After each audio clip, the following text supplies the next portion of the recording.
The town of Brooksville was the kind of place where people felt safe leaving their doors unlocked. It was quiet, peaceful, and filled with families who had known each other for generations. Among them was the Miller family, Jacob, Sarah, and their teenage daughter, Emily.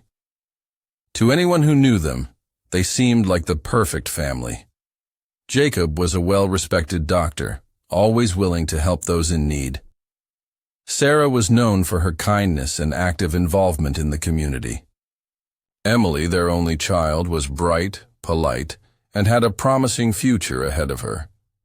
The Millers lived in a beautiful two-story house on the outskirts of town. Their home was surrounded by trees, offering privacy from the rest of the neighborhood.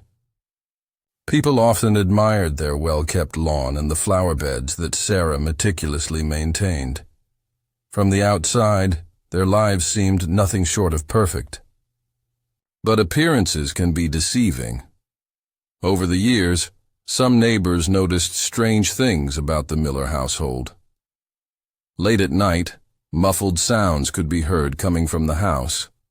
Whispers, occasional loud thuds, and what some swore sounded like crying.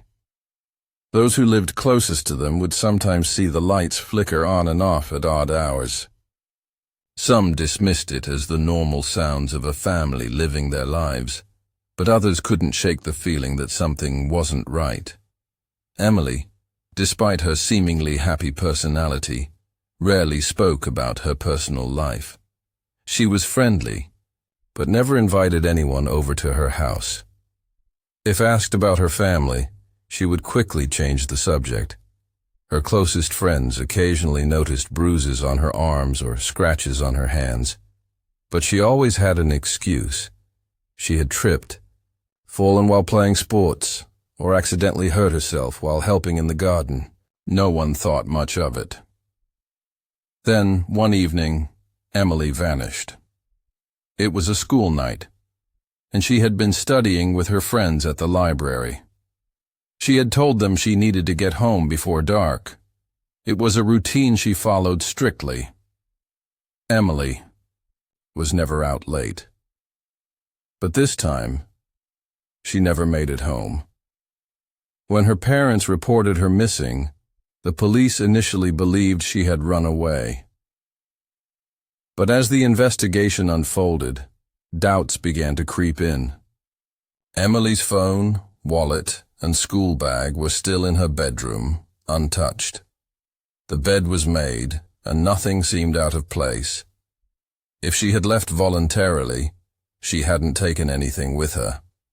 Authorities spoke to her friends, teachers, and neighbors. They all said the same thing. Emily wasn't the type to run away. She was responsible, careful, and had no history of trouble. There were no signs of a struggle in her room, no forced entry, nothing to suggest she had been taken against her will. But something about the Millers' behavior seemed off. Jacob and Sarah were cooperative at first, answering questions without hesitation. But as the days passed, their demeanor changed. Sarah grew more anxious, avoiding eye contact with detectives. Jacob, usually calm and composed, became defensive. When asked about the noises neighbors had reported hearing, he dismissed them as nonsense. He insisted their family was normal, that Emily was a happy girl, and that this was all just a misunderstanding. But the more investigators dug, the more they realized the Millers were hiding something. And when they discovered a locked door in the living room that led to a hidden basement, everything changed. The discovery of the locked basement door immediately raised suspicion. When officers asked Jacob and Sarah about it, their reactions were unsettling. Jacob seemed irritated by the question, brushing it off as an old storage space that hadn't been used in years. Sarah, on the other hand, looked pale and uneasy, her fingers trembling slightly as she adjusted the bracelet on her wrist. The detectives noticed the contrast between their responses, one dismissive, the other visibly shaken. With a search warrant in hand, Investigators forced the door open. As soon as it swung back, a foul, damp smell hit them. The air inside was thick and heavy, as if something had been rotting for a long time. The staircase leading downward was narrow and steep, the wooden steps creaking under the weight of the officers as they descended. A single dim light bulb hung from the ceiling, casting eerie shadows against the cracked concrete walls. The basement was nothing like the rest of the Miller household. While the upstairs was pristine and perfectly maintained, this space felt neglected, almost forgotten. In the far corner, officers spotted an old stained mattress on the floor. Rusty chains were bolted into the walls, their ends dangling loosely. Nearby, a small wooden table held a plastic water bottle, a plate with stale crumbs, and a pile of torn fabric that looked like remnants of clothing. Detectives exchanged uneasy glances. Something was very wrong. They moved cautiously through the basement, searching for any sign of Emily. Their worst fear was that they might find her lifeless body hidden somewhere in the darkness. But there was no sign of her. Only the unsettling evidence that someone had been kept down there against their will. Forensics was called in to examine the space. Strands of hair were found tangled in the mattress fibers, and the stains on the fabric appeared to be blood. Samples were collected for testing, but deep down, the investigators already knew what the results would say. When the lab confirmed that the hair and blood matched Emily's DNA, there was no longer any doubt. She had been held in that basement. The question was, for how long? And where was she now? With the evidence piling up, Jacob and Sarah were brought in for further questioning. This time, their calm facade cracked. Sarah refused to speak, her eyes darting around the room as if searching for a way out. Jacob, who had always been confident in his responses, now seemed hesitant, his hands clasped tightly together. Under pressure, Sarah finally broke down. Her confession sent shockwaves through the investigation. Emily wasn't their biological daughter. She had been taken as a child, raised under a lie, and trapped in a life she never knew wasn't hers. But what investigators still didn't know was why Emily had been locked in that basement or what had happened to her after that. The truth was unraveling, but the most chilling details were yet to come. Sarah's confession left the investigators stunned. The idea that Emily had been taken as a child and raised by the Millers as their own was disturbing enough, but there were still too many unanswered questions. Why had they kidnapped her? How had they managed to keep it a secret for so long? And most importantly, where was she now? As Sarah sat trembling in the interrogation room, her hands gripping the edge of the table, the detectives pressed her for details. She hesitated at first, glancing nervously at the two-way mirror, as if afraid someone was watching. But after several minutes of silence, she began to speak. She told them that years ago, she and Jacob had a daughter of their own, a beautiful little girl with blonde curls and bright blue eyes. They had adored her, doting on her every need, but tragedy struck one winter evening when their daughter wandered too close to the road and was struck by a speeding car. The loss shattered them. Sarah fell into a deep depression, and Jacob, once a caring husband and father, became withdrawn and distant. The grief consumed them both, leaving an unbearable emptiness. Then one afternoon, Jacob came home with a little girl. A girl who was about the same age as their lost daughter with similar features. Sarah was horrified at first, demanding to know where she had come from. But Jacob assured her that no one would come looking for the child, that she had been abandoned. He convinced her that they had been given a second chance, a way to fill the void in their hearts. And slowly, Sarah accepted it. Emily grew up believing she was their daughter, never questioning the gaps in her past. But as she got older, things started to unravel.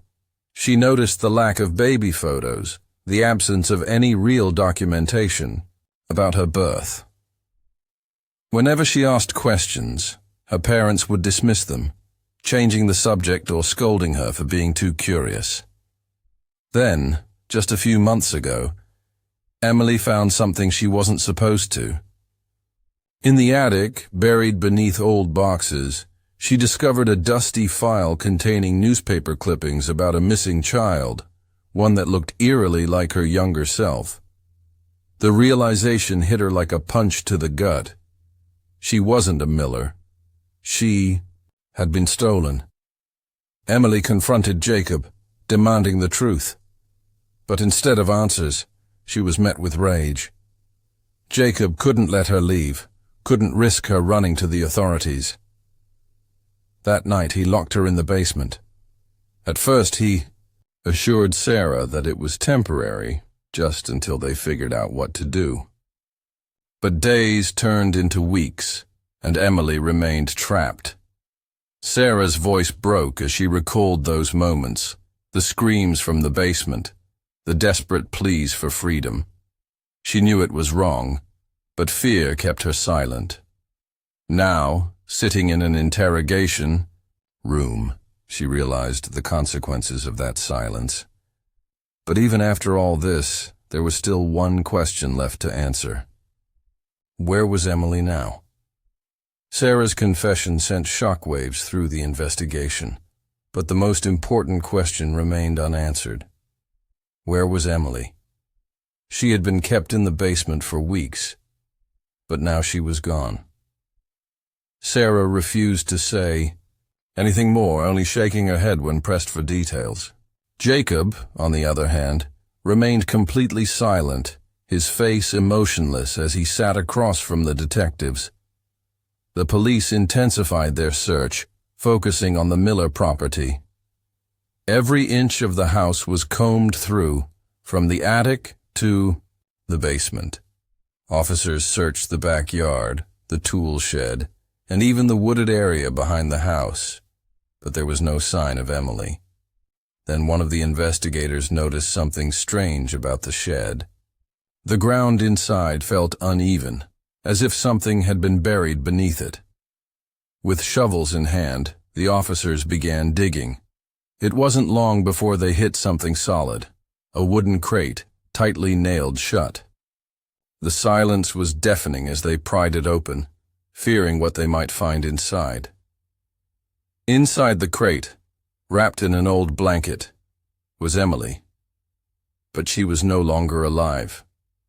Her pale face was peaceful, as if she had simply fallen asleep and never woken up. Forensic experts quickly arrived to examine the scene, carefully removing her from the crate and checking for signs of what had happened to her. There were no visible injuries, no signs of a struggle. It wasn't until toxicology reports came back that the horrifying truth was revealed. Emily had been poisoned. The results showed that she had been given a lethal dose of sedatives, strong enough to put her into a deep sleep from which she would never wake. Investigators knew immediately that this wasn't an accident. Someone had deliberately poisoned her to keep her silent forever. With the discovery of Emily's body, Jacob finally broke his silence. He sat back in his chair, his expression cold and detached, as he admitted to everything. He told the detectives that Emily had become a threat to their family. She had started asking too many questions, digging into the truth, and he knew it was only a matter of time before she went to the police. He claimed he had no choice. He had to stop her before she destroyed everything. Jacob explained how he had crushed the sedatives into a glass of warm milk and given it to Emily, telling her it would help her sleep. She had been exhausted, weak, from weeks of captivity, and had accepted it without suspicion. Within minutes, She had drifted into unconsciousness. When he was sure she wouldn't wake up, he carried her out to the shed and placed her inside the crate, planning to bury her. The next morning, but before he could do so, the police had arrived. The coldness in Jacob's confession horrified everyone in the room. He showed no remorse, no regret, only frustration that he had been caught. But the most shocking revelation was still to come. Jacob's confession sent chills through the entire investigation team. His lack of remorse, his cold and calculated actions, it was clear they were dealing with someone who had no empathy. But even with his admission, detectives knew there was more to uncover. Something still didn't add up. As they continued to dig into Jacob and Sarah's past, they discovered inconsistencies in their records. The couple had moved to Brooksville nearly 15 years ago, shortly before Emily was reported missing. Before that, there were no clear traces of them, no birth records, no school history, no employment documents. It was as if they had appeared out of nowhere. This raised a disturbing question. Who were Jacob and Sarah Miller really? A deeper investigation into their identities led to a shocking revelation. Jacob Miller wasn't his real name. He was actually Daniel Price, a man who had been wanted in multiple states for fraud, identity theft, and even suspected involvement in another child abduction case years earlier. Sarah's real name was Margaret Lane, a woman who had also been involved in fraud schemes and had assumed new identities multiple times. They weren't grieving parents who had lost a child and acted out of desperation. They were criminals who had spent years running from the law. Detectives now had to consider the possibility that Emily wasn't their first victim. Had they taken other children before her? Was she just one of many? These questions turned the case from a tragic family crime into something far more sinister. Meanwhile, news of Emily's fate spread throughout Brooksville. The town, once peaceful and trusting, was shaken to its core. People who had once admired the Millers now looked at their house in horror. Neighbors who had suspected something was off but never spoke up were left with guilt and regret. How had they lived so close to a monster without realizing it? Jacob was charged with first-degree murder, kidnapping, and multiple counts of fraud. With the overwhelming evidence against him, there was no hope of escape.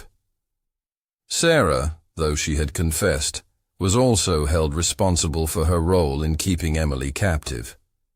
She was charged as an accomplice, her silence making her just as guilty in the eyes of the law.